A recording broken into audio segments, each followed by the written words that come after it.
Impregnable. That's how the Vale sees itself. Shielded from Westeros by its mountains.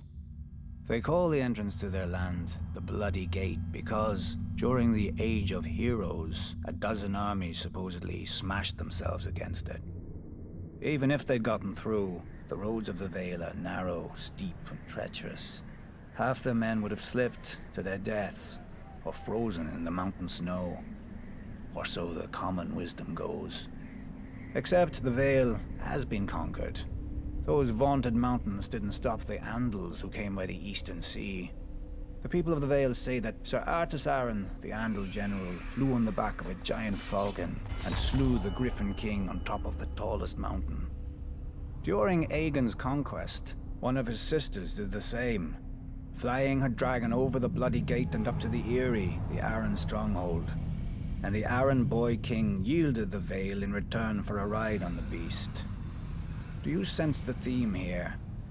The rationalizing of defeats with mythical beasts and the whims of children, instead of acknowledging the root cause, the arrogance of isolation. The men of the Vale are so proud of their mountains, they can't abide any flaw in them. As with the mountains, so too with their blood. The first Andals landed in the Vale, as its most powerful lords, the Arryns, the Waynwoods, the Corbrays, like to brag. Through their veins runs the blood of the oldest Andal nobility in Westeros, but through their brains runs an even older folly. That blood matters. If it did, those pure-born lords should have been able to exterminate the hill tribes centuries ago. But those primitive raiders, whose tribes more resemble kennels than families, continue to plague the Vale, even kidnapping an Arryn once. Until Tyrion Lannister, an outsider, no Vale lord ever thought to turn the tribes to the Vale's advantage. That a desperate, warlike people could be useful, not to mention inexpensive.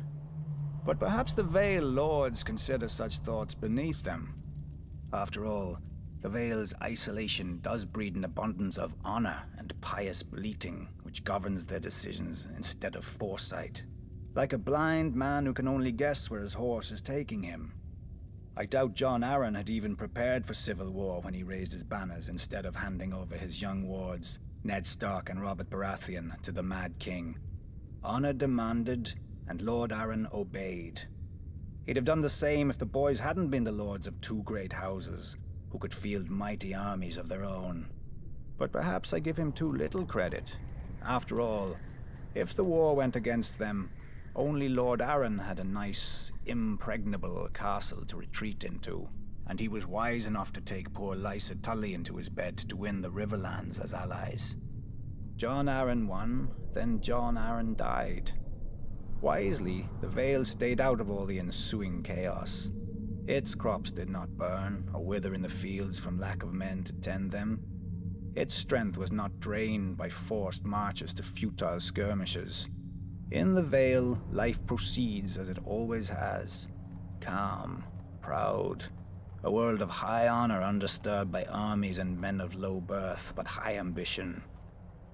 Impregnable.